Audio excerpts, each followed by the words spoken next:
do is just quickly introduce ourselves. Didn't want this transcript. My name is K.O. Berger. I am a resource counsel at OPDC, and I'm going to be running this work group. How about moving to Cameron Taylor? Hi, I'm Cam Taylor. I work on the homicide team at MPD. So we're kind of all over the state, and I work with lots of our investigators and mitigators. Okay, Ms. Mann? Hi, I'm Christina Mann. I am an investigator at the Lane County Public Defender's Office. I will let people know that Ms. Mann was just recently hired by OPDC as one of the investigators for the trial division. But because I wanted to make sure we had attorneys that were at Public Defender's Office besides just Mr. Taylor, I asked her to, investigators that were at Public Defender's Office, I asked her to stay on. James?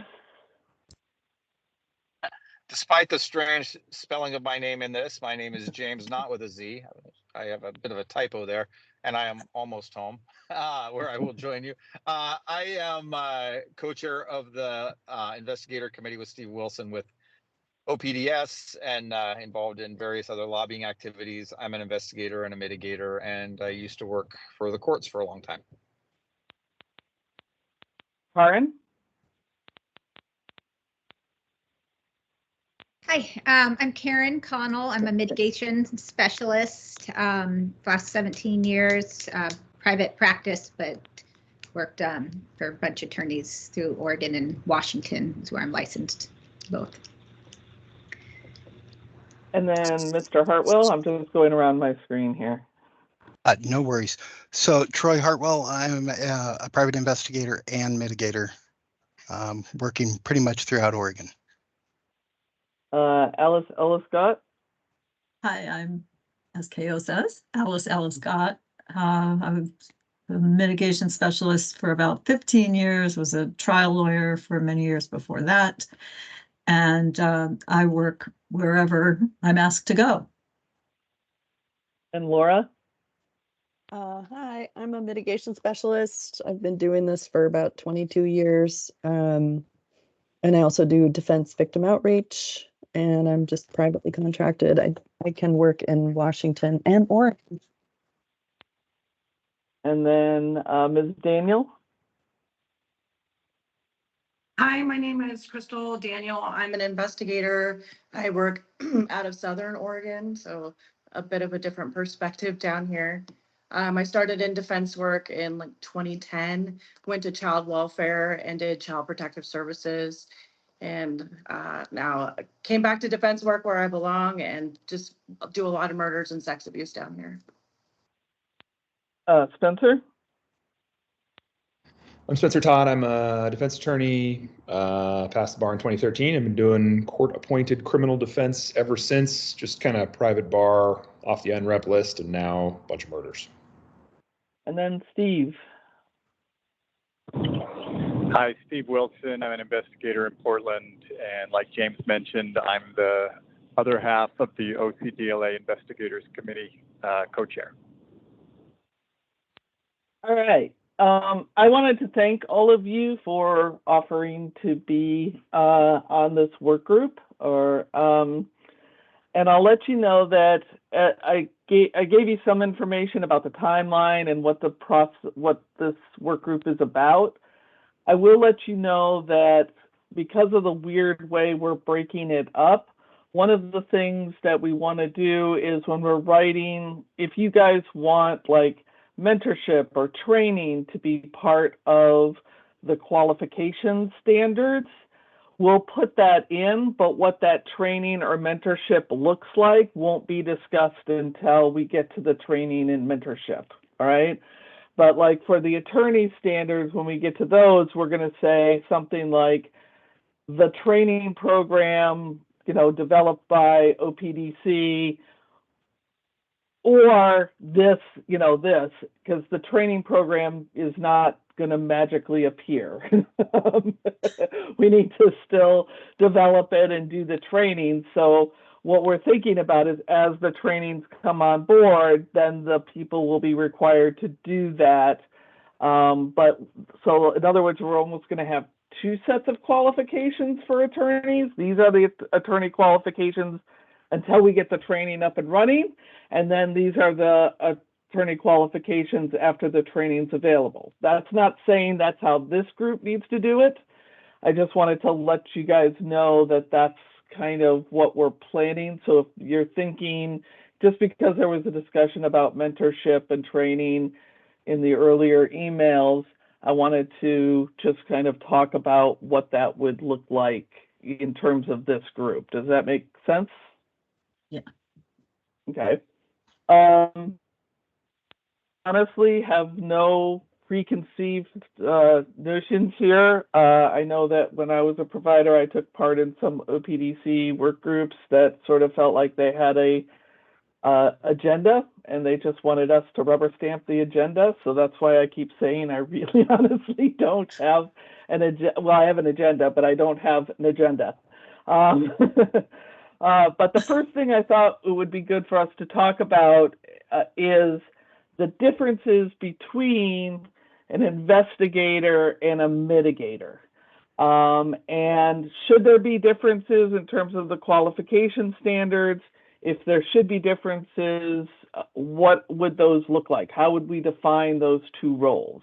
I gave you, I think in the payment policy for the investigators for OPDC, it just says y'all have to be licensed with DPSST.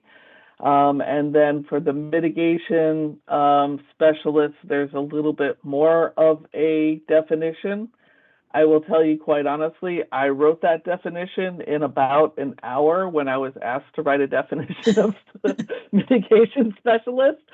I am not wedded to any of those words, so we can feel free to change them if you want. Now that definition is in the policy, but if this group says, no, you left out a whole bunch of stuff, you stupid idiot KO, then I can go and ask the policy team to put the definition that you guys put together into the payment policy.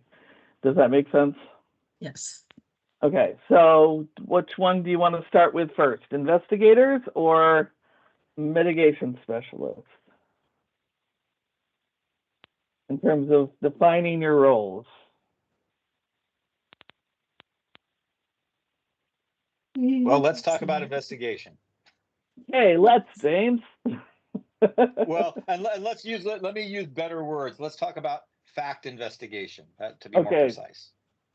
That's a good way. All right. So right now, the only requirement that we have is that somebody is licensed with DPSST.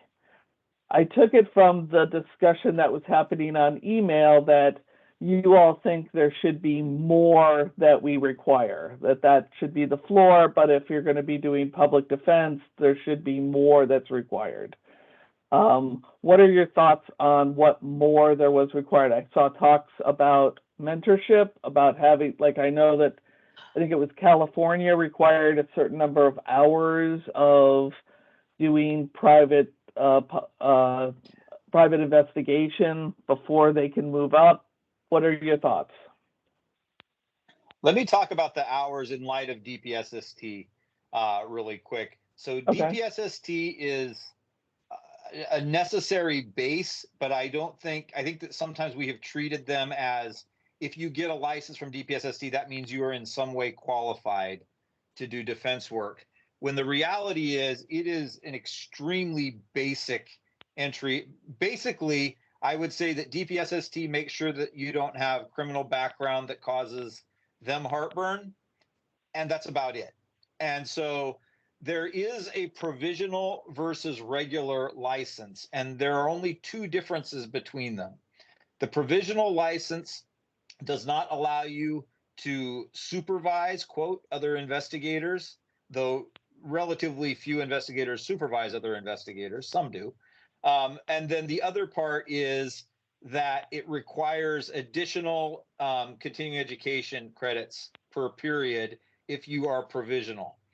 That said, the hours that DPSST requires to get from provisional to regular are pretty loosey-goosey. They don't even have to be investigation hours per se. They just have to be things like investigation.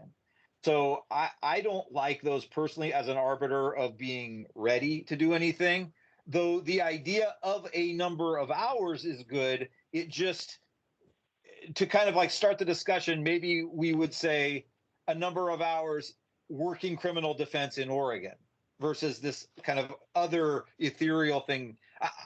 To put it another way, I think that we should be very careful about relying on DPSST for anything other than the license. That is nothing other than maybe, the invite to the party, as it were. Yeah.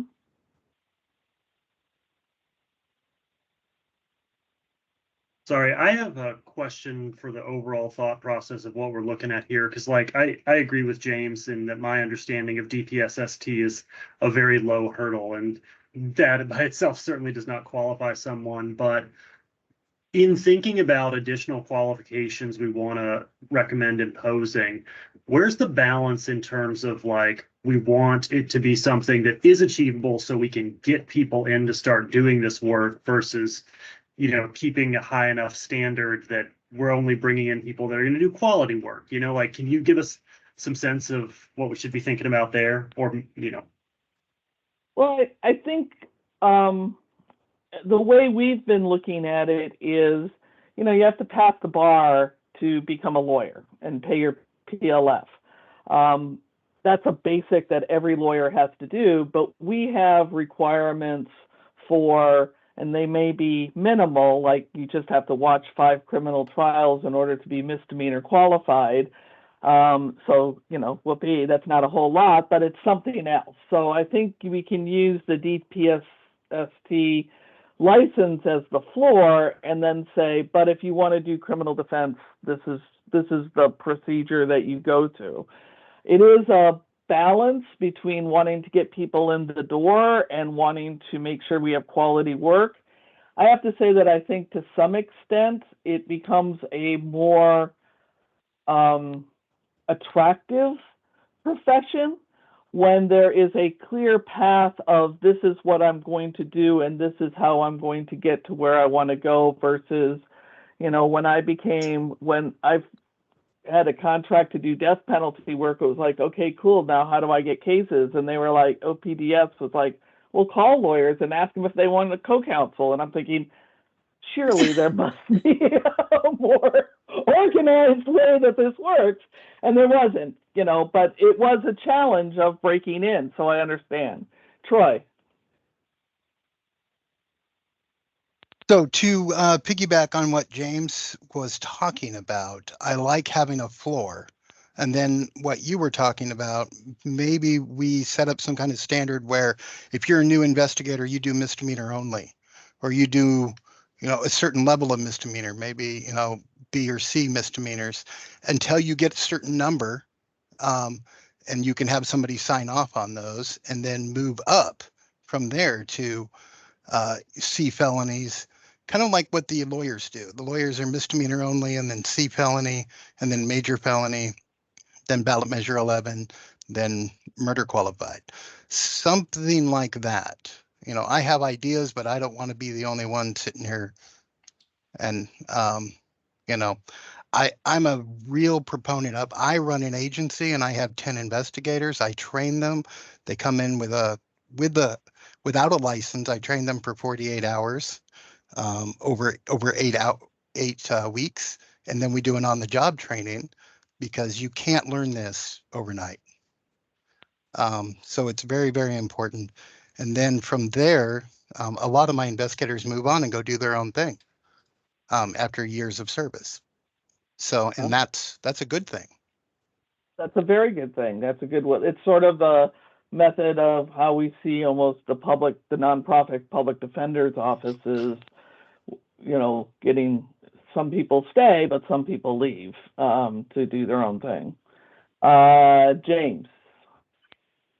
So I'm mostly going to echo some of what Troy said there. I think that we want to keep the barrier to entry relatively low, but for low things. So you should be able, if you have an interest and you jump through kind of these basic hoops, you should be able to try things out, perhaps under some supervision, but even so on misdemeanors, maybe even low misdemeanors. I really would like to keep the entry relatively low, but right now there's a low entry, and you know, you're with before the ink's dry on your card, you can be on a capital case, and that's crazy.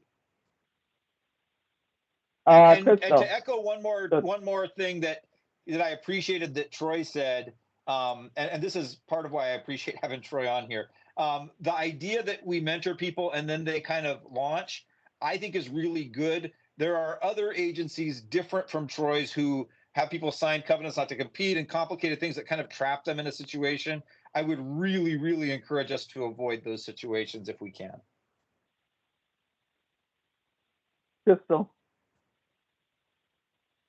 Crystal, you're muted. You're muted. When I started defense work, I was mentored by somebody who had been doing it for more than 30 years. And that perspective is more valuable than my bachelor's in criminology and my emphasis in forensic science. You know, do trial by fire, but at the same time, we want to encourage people to work in this field, but we don't want everybody coming here. And I'm going to echo the sentiment that just because you're an investigator does not mean you can do criminal defense. I mean, there's a big difference between serving papers and sketchy spouse stakeouts compared to what I do. And I don't know about you guys, but I kind of get tired of explaining. That's not the type of investigation that I do. So having parameters and definitions and maybe levels. I mean, I was supervised on my first 2 murders, but I did murders before I had been an investigator for 24 months. But I came with a college degree, a grown-up life, and other things when I was there doing that. So I think we also have to keep that piece important as well, the life experience. Well, let me ask you this, Crystal, just because you are from Southern Oregon. Do you think having the step up kind of qualifications would be difficult in rural areas to be able to attract people? I'm going to say no, because pretty much the only investigators you see down here doing defense work are retired law enforcement. I am one of the only people that did not come from law enforcement. Okay, and we'll get to the law enforcement thing a little bit later in our discussion. Cam? So I was just going to follow up kind of with some of what Troy and Crystal said is like, I agree that like a system similar to the attorney qualification seems like a great idea of tiers and working up.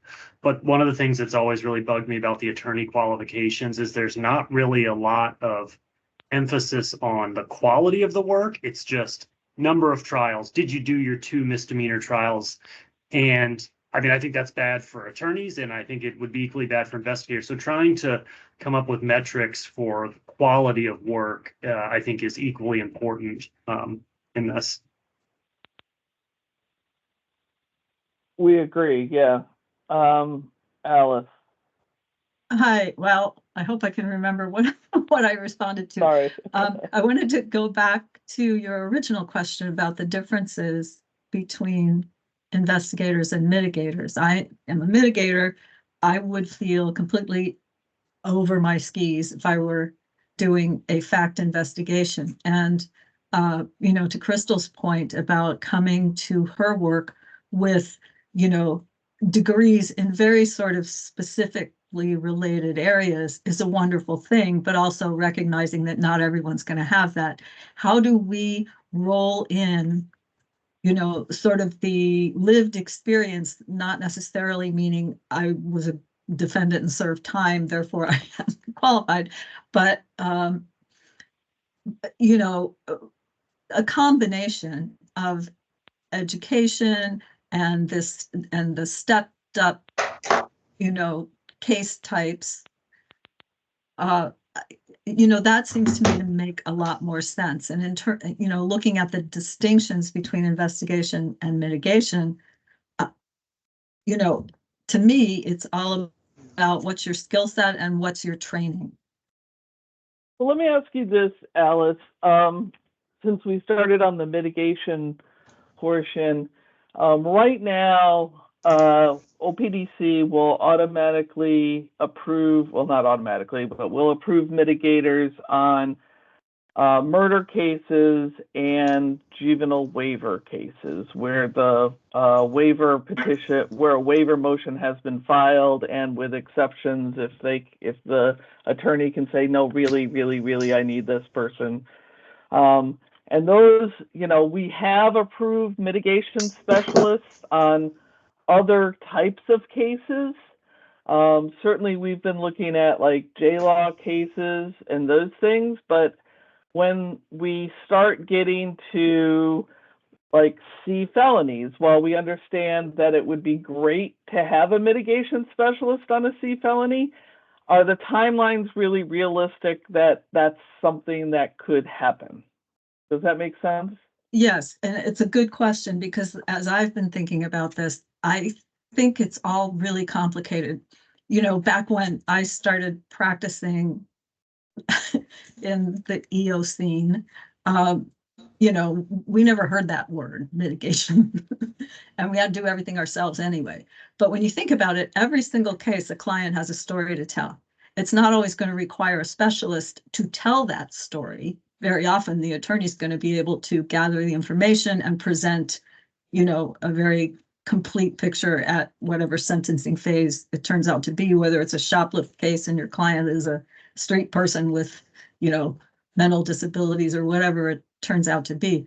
My personal feeling is it should be up to the attorney, but where the complication comes in is then from your perspective as OPDC and looking at these various applications, is that attorney going to reliably use his or her discernment to determine, number one, is this really necessary? And number two, how much? I mean, maybe in a C felony, for example, or even an A misdemeanor under the right circumstances, you would really need somebody who could testify if necessary, to put it very bluntly. But maybe you only need 20 hours, not 50 or 100. So right.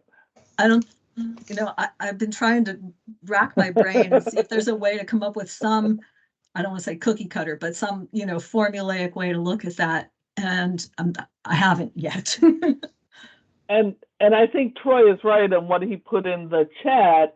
And it's something that we've discussed internally at OPDC, is sometimes a fact investigation ends up turning into a mitigation investigation. Exactly. Because that's where the meat of the case is going to be once you start doing the fact investigation. It's like, okay, this isn't going to help, but these things that we're learning would really help, and we need to go down these rabbit holes over here.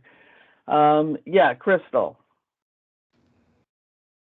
I was going to say that I think that the mitigation, like qualifications or duties, even if it's an investigator doing some of those roles, should be based off a penalty. So like Jessica's laws, murders, and now we have the third strike, sex abuse, and that could be a very small crime, but could require a really good mitigator. And I think that we have to keep it broad so that we don't exclude it where it's really necessary. James. So similar thing, but I'm going to kind of come at that a slightly different way. I have mitigated misdemeanors and, mitigated stuff in between. And so, but to say that, we're not doing the same kind of mitigation. It's a spectrum of how much and what it is.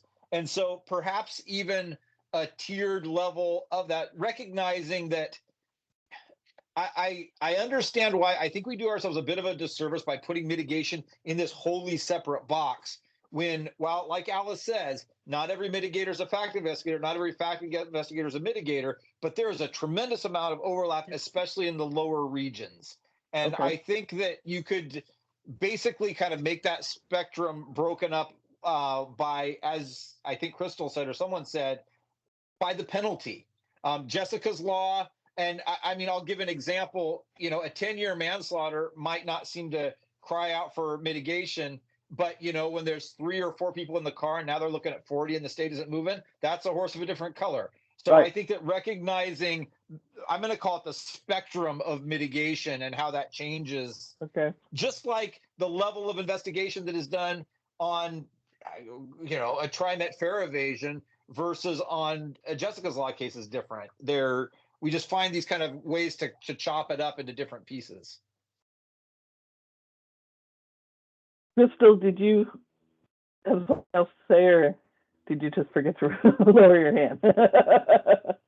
I do want to get back to something that Crystal brought up, and that was the prior life experience. I can tell you that when we qualify attorneys, and that's the only person in the system that OPDC qualifies, when we get a former district attorney who wants to become a defense attorney, we often will reduce them down, lower them a level for a period of time, because it is different representing an actual person versus being a prosecutor. And then, you know, if they want to do juvenile cases, we might even reduce them down too if they don't show that they have some experience knowing how to speak to kids. So how, you know, we get a lot of former police officers, former military, former DHS workers. How do we take into account that experience, which is valuable experience, but also, as we acknowledge, it's not the same as being a defense investigator? Troy. So I'm former LEO, and there was a culture shock coming in. And the culture shock was the amount of time that I'm given to get things done as compared to when I was police. Police, I had a lot of resources. Here, I don't have a lot of resources. Didn't have a lot of people to help, hence why I built an agency so that I feel more comfortable taking on cases. But all in all, I'm doing the same thing that I was doing when I was law enforcement. I was a street officer, so I was getting that preliminary information. I was trying to figure out why it happened. That's exactly what I do now. So for me, it was that the hard part was getting over the lack of resources. So, but otherwise, here I am. Steve, and we're glad you're here. Thank you. I finally made it.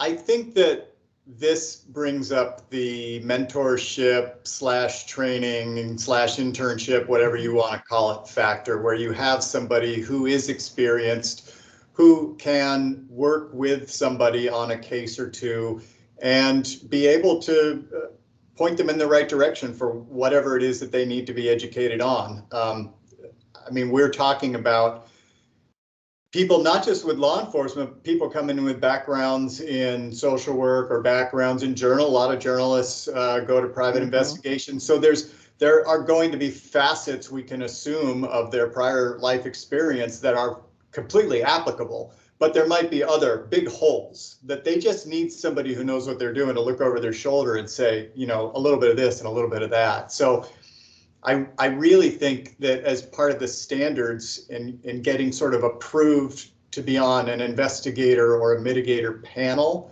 that people will be drawing from, there has to be a hands-on mentorship aspect for some period of time.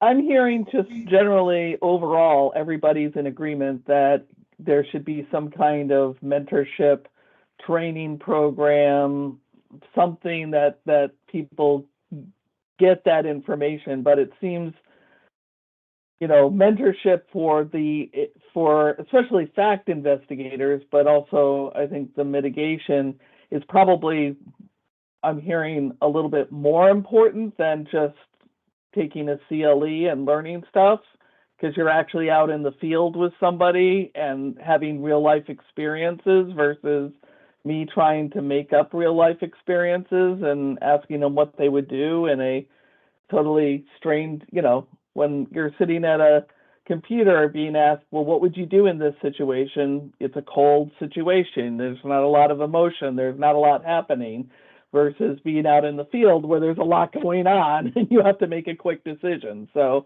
am I hearing correctly that seems to be the general consensus for everybody? Does anybody not think that should be in it? Okay. James, you're next. I think in that vein, if we were to have a certain amount of minimum hours and so forth, I think that you can leave space to waive some of those based on some prior experience, but I would strongly advocate against waiving all or nearly all.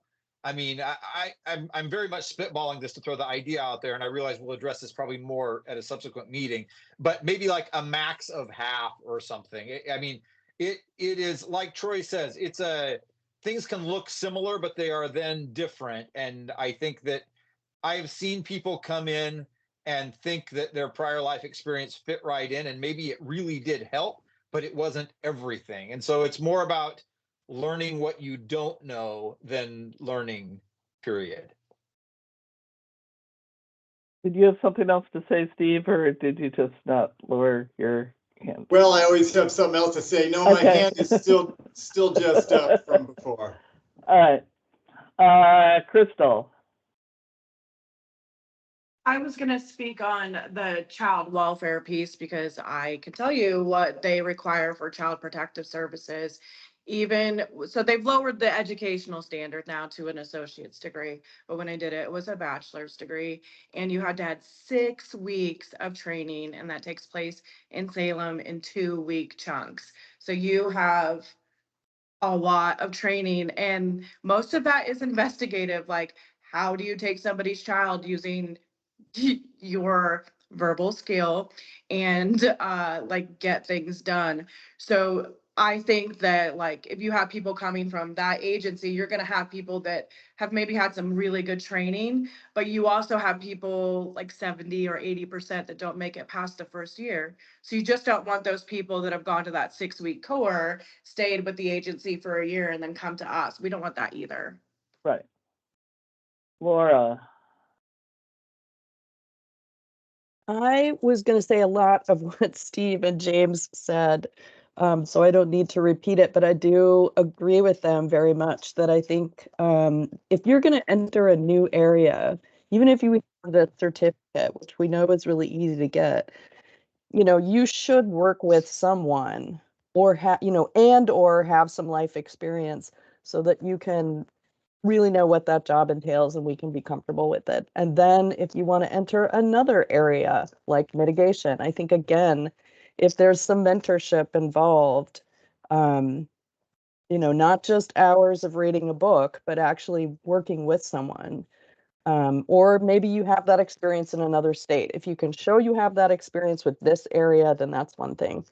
But if you've never done it, there are applicable things. There are other experiences that are great, but I don't think that they should replace that mentorship. Alice. Okay, so I wanted to piggyback on a couple of things. One, I completely agree that, the mitigation piece, I think, also requires some mentorship. And just quick background, I came out of criminal defense and juvenile defense and a bunch of civil work, but that was something else. And went directly into capital mitigation, partly because everything we did in juvenile was mitigation. And we didn't have KO knows because we practiced side by side at the same time. And, we didn't have mitigation specialists, but every single piece of your case was about the best outcome for the kid or the family or whatever it was.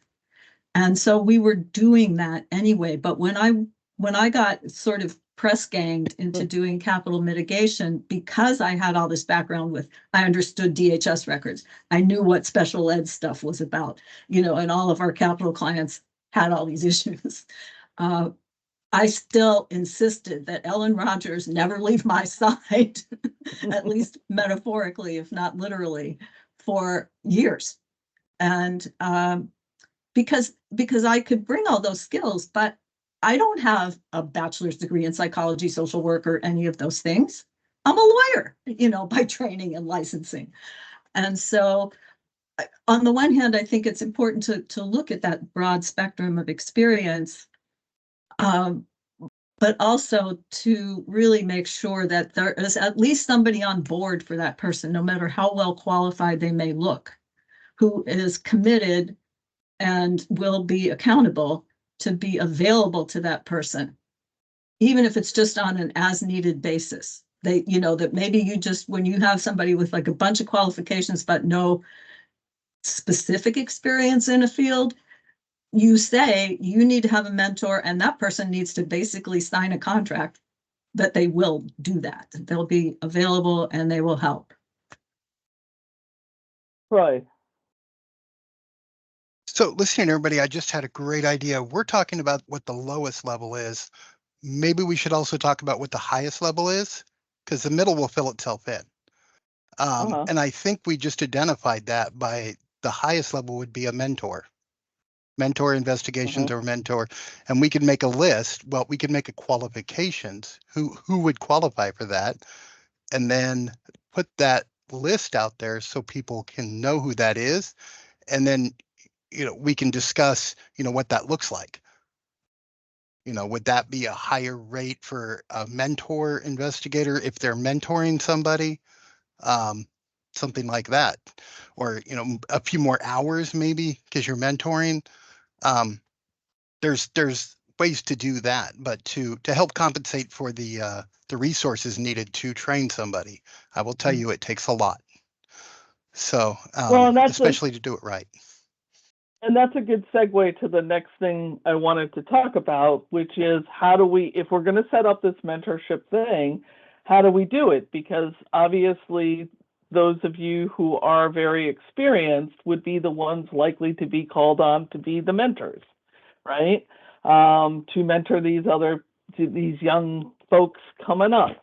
And so what would, I mean, it's going to look different, and this is one of the reasons why I'm glad that Troy's here versus, because it's going to look different for him than it would look for like Steve or James or Christina or Crystal, because you've got kind of a structure already in place in terms of how you mentor your young associates versus being a solo practitioner.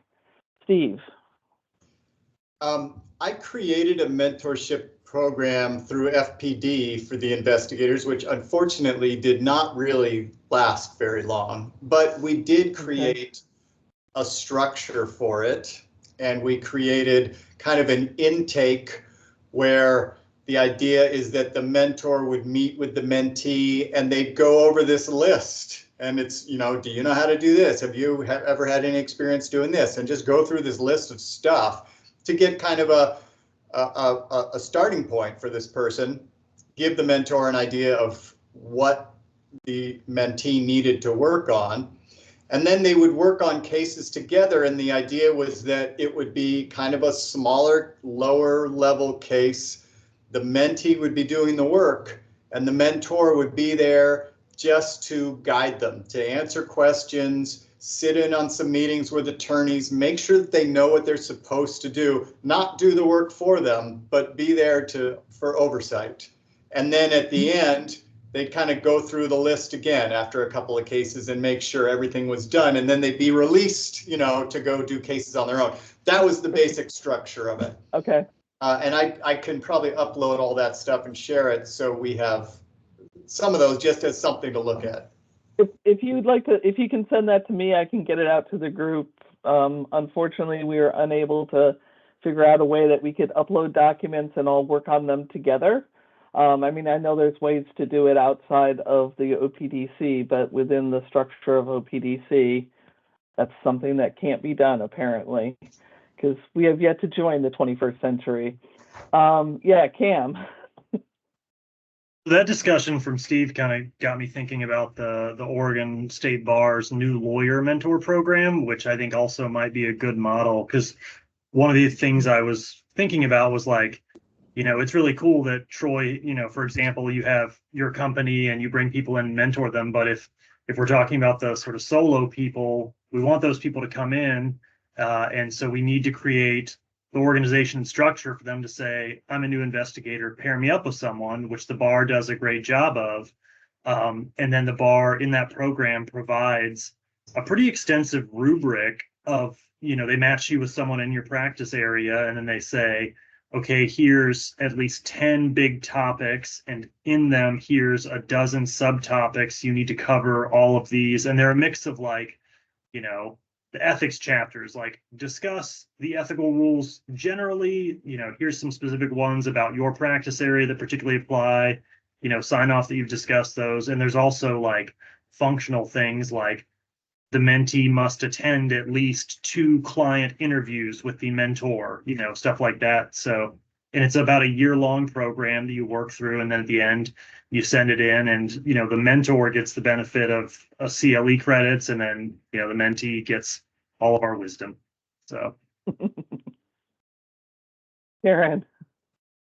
Kind of taking it back to the, some training and with mitigation specialists. I mean, there's only a handful of mitigation specialists in Oregon, but most cases, especially the more serious ones, should be client-centered and trauma-informed. And so, brand new investigators need to just learn the basics of investigating in fact, but kind of as you go up the level and you're more experienced investigator, you should be incorporating mitigation, basic in, investigation into it, records collecting, recognizing things like that.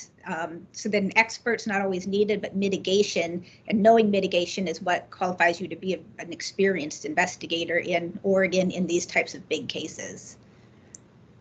Let me ask this question. For the attorneys, as they go up in qualification, and we are not going to be talking about rates here, because that's a whole different animal.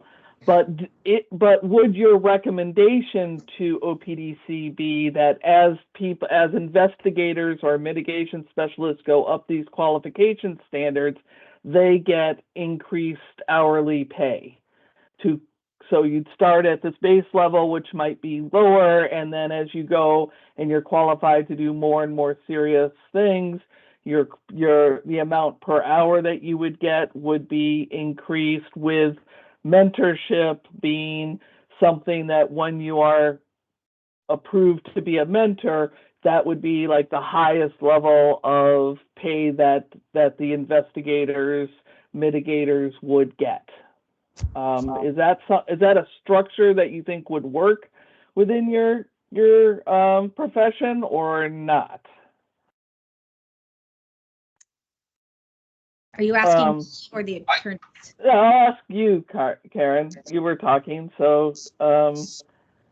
I mean, I do think that we should be on the highest level of the structure, and yes. Right. I mean, because with your qualifications, you probably would. I would guess most of the people here, at least. I don't know all of you, but I would think that most of you would qualify as somebody we would want to be a mentor. When I started this 18 years ago, I was a DHS worker, child welfare, so I had the investigative. I thought we had to have like 2,000 hours of an investigator to be a mitigator. I couldn't find that anywhere, but I remembered that. And I started at 30 an hour, and then I went up to 40. I mean, it took me a year and a half to 2 years of being mentored and working on a bunch of death penalty cases in order to have and I think it was a contract is what ended up starting the contract. But I kind of lost that certain amount of hours, but that was because it was a death penalty thing. But it, yeah. James? So yes, I agree with that. I'm very cautious about pushing the floor down. And so I think that we need to establish what the floor is and then go up rather than down. But to Karen's point, when I embarked on the journey of becoming a mitigation specialist in addition to a fact investigator, I worked 2 full capital cases under an experienced mitigator, and it was like on my authorizations, it said mitigation trainee. It was a thing. And I think that more of that to give financial incentive to move up. There's also a thing that I'm cautious about, and I'm going to compare this to some of the capital work that we used to see. Not everyone is a good capital attorney. Some people that is a better fit than others. However, we did see some people kind of marching through the paces and checking off the boxes and becoming a capital attorney who maybe shouldn't have been. And so I think that we should be cautious about setting up something where a person can, march through and check off boxes and deem themselves something. It's almost like, I don't know, I don't want to get too pedantic or bureaucratic in it, but something other than doing the steps needs to determine if someone is it or not. Okay.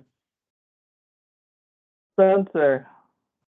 Yeah, on the pay scale thing, if you have milestones that are like required to reach a level of pay, then that requires that the milestones be much more clearly delineated versus if it's like, all right, minimum qualification gets you to be a misdemeanor and then whatever goes on. If it's general and it's not affecting the money, then it can be a little more kind of wishy-washy. As for the mentorship stuff, the new lawyer program thing that Cameron's talking about is really a good, it's a really good way to do this kind of thing. And for another reason beyond the first year, where like the first 3 months, you're going to be running into all kinds of hard stuff, right? But after a year, it's only that occasional thing that comes up, right? You know the day-to-day, kind of what most of the job entails, but occasionally once a week, once a month, whatever, something weird comes up that you need to ask about. Well, if you have that mentor from your past, you can call them up, you shoot them a text and you say, hey, I got this weird thing that came up. I mean, that is where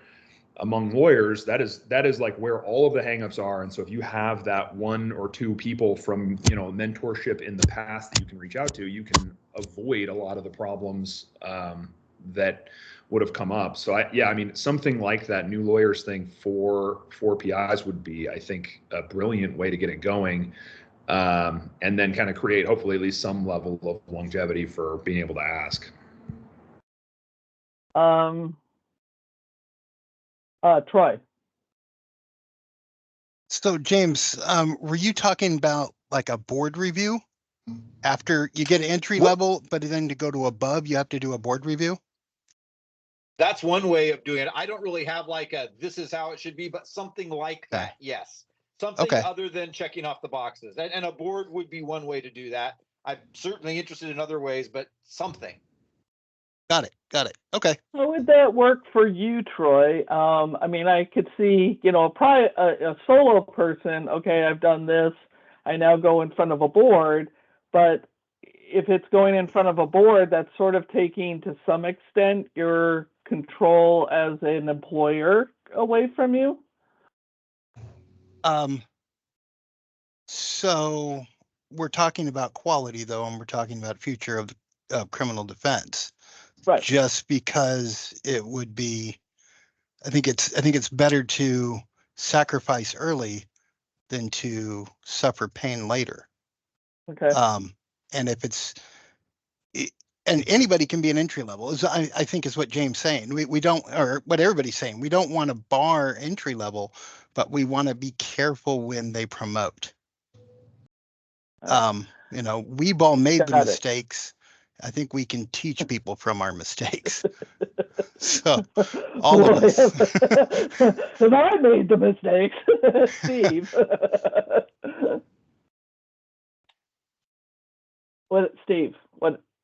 Or Alice, I guess, is next. Sorry. I just wanted to sort of expand a little bit on what James and you and Troy were just talking about in terms of like, how do we, beyond the box checking, get there? And I could envision, I don't know what would work the best, but I could envision anything from having to have, basically glowing recommendations from the attorneys you've worked for, to having some sort of a board structure. And there could be also, things in between, but just something that's soft data rather than form filling, that something more subjective that just says, oh, this person, did a great job in this case for these reasons, or the board just goes and you have a little interview like doing your orals in grad school or whatever. So yeah, that's all. Anything in there?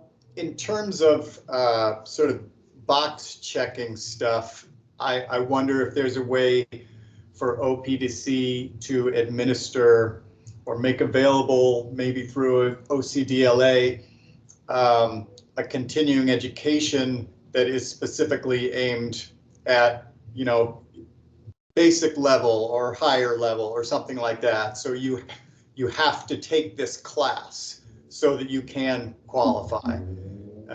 For the lower level, for the very lowest level, just to get onto the panel, there could be a continuing education that could be recorded. It could be very easy to access just to educate about victims' rights and contacted represented parties and like just the basics of the basics.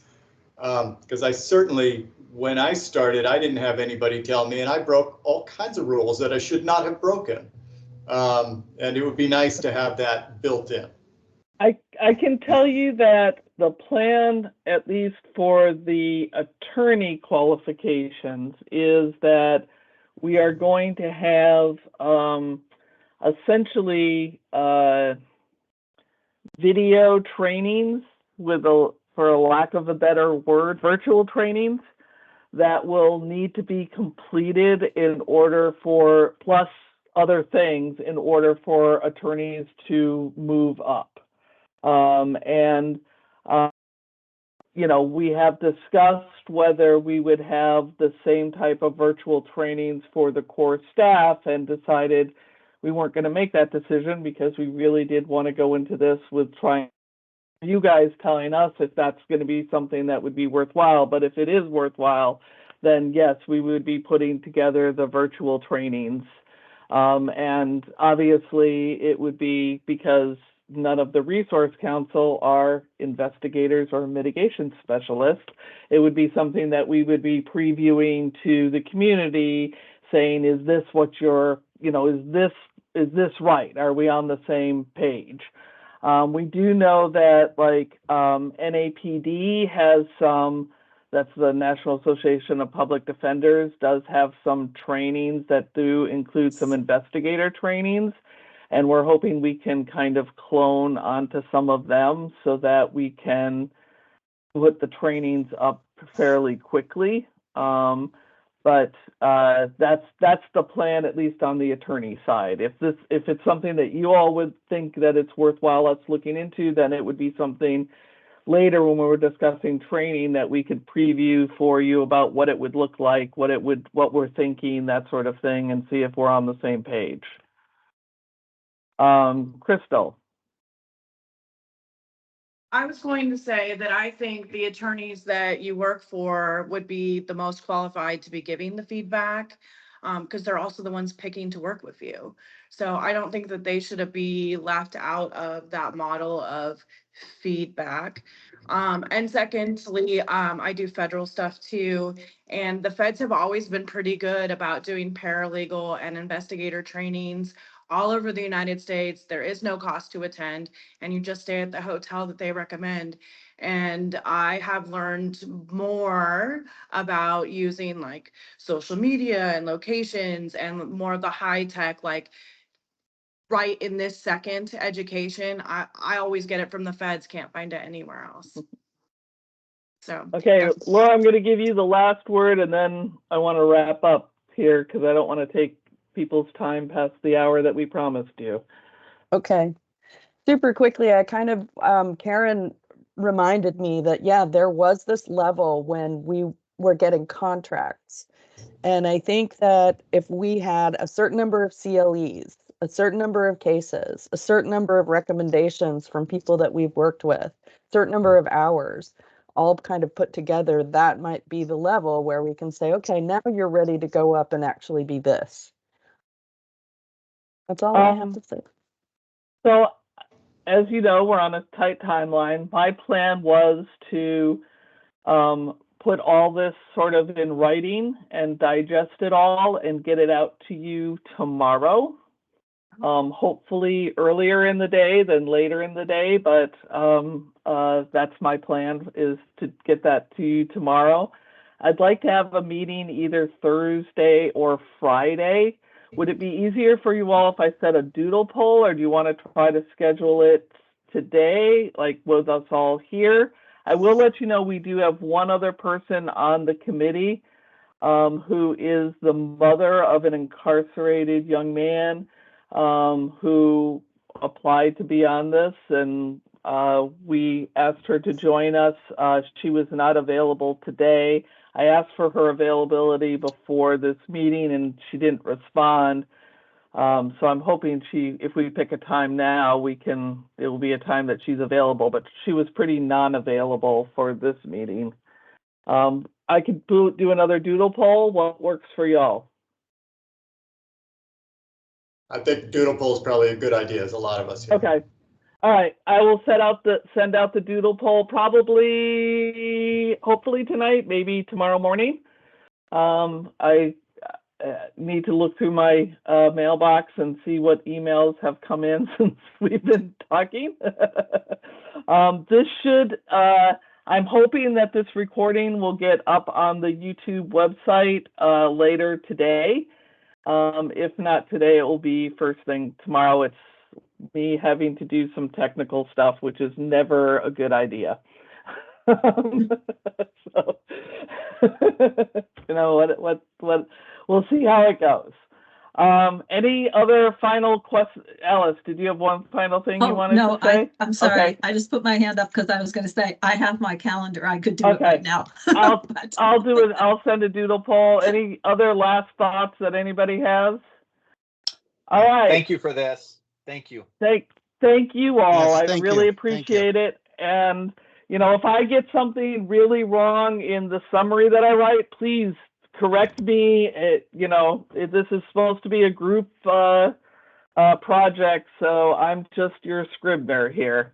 And I don't want to get anything wrong. Okay? All right. Thank you all. Have Thanks, a everybody. good Thank you. afternoon. Thanks, everyone. And See I'll y'all. get that doodle poll out.